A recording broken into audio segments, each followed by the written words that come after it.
श्रीवेदपुरुषाय नमः।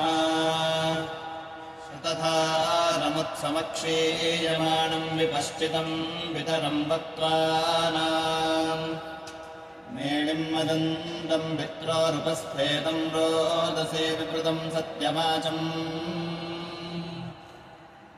ॐ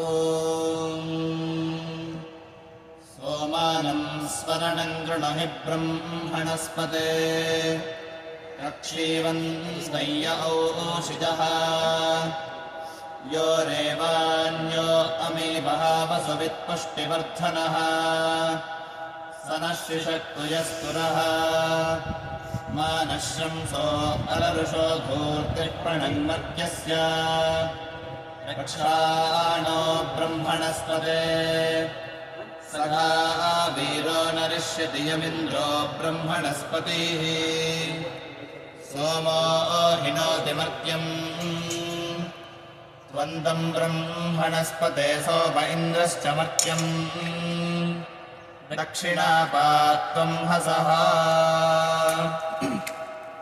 ॐ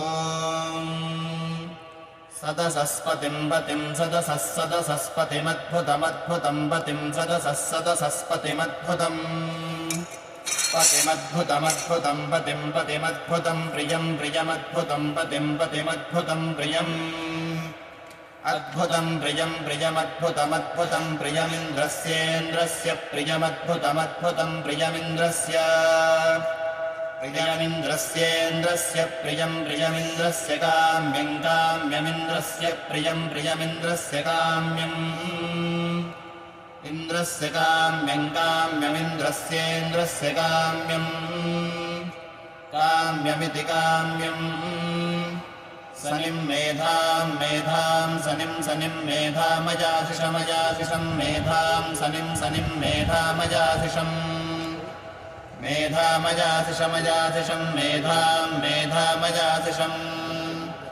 अजाशिषमित्यजाशिषम्।